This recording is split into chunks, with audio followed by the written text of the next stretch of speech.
Gatusan ka mga Dabawenyo ang mitambong sa candle lighting and prayer rally ni atong Sabado sa gabi. Agig pagpadayag og suporta kang Vice President Sara Duterte sa Davao City tungod sa pagpang-ipit matud pa sa Administrasyong Marcos ngadto sa bise ug sa mismong Office of the Vice President.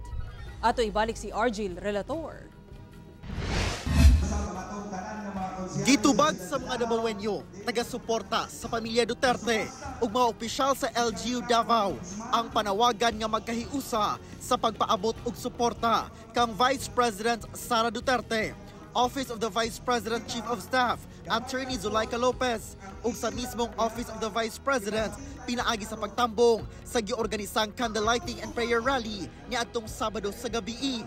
Nakasuot og itom ang mga mitambong. Bit-bit sa pipila ang mga tarpaulin nga nakasulat ang ilang suporta.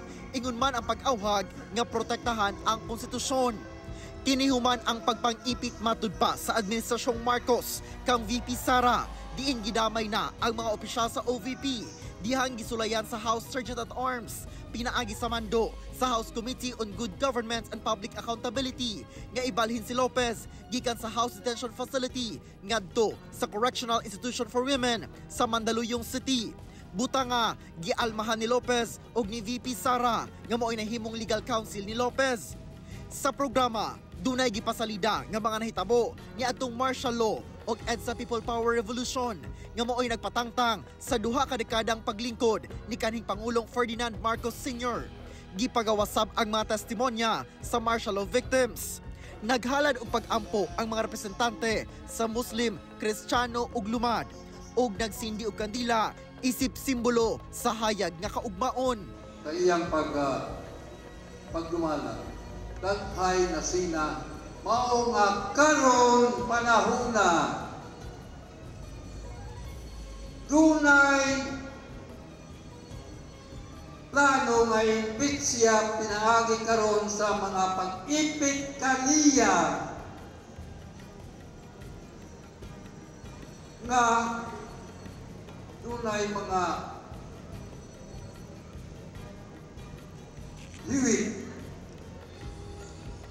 hiwit nga mga dinungdan. Bisan wala diya buhatan. Ang nagpakuntem kay Atty. Zulaika, kriminal na! Nganong wala ka na mapriso? Kaya ipriso ang abogado maway sala. Kung makahatag mong oras, largatan Manila.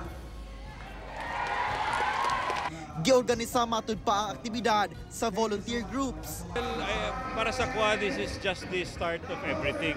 No? This is a prayer rally. This is really a prayer for peace. No? For peace, nga wala na yung mahitabo nga any kagubot sa atong sa Pilipinas, dili lang sa Davao City. Si VP Sara nagpaabot sa iyang pasalamat sa suporta. Nagpapasalamat po ako sa inyong suporta sa akin. At nagpapasalamat po ako sa pagprotekta nyo.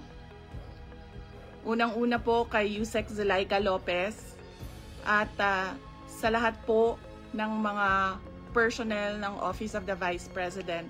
Kauban si Jojo Solarte sa kamera. Ako si Argil Relator. 1 Mindanao.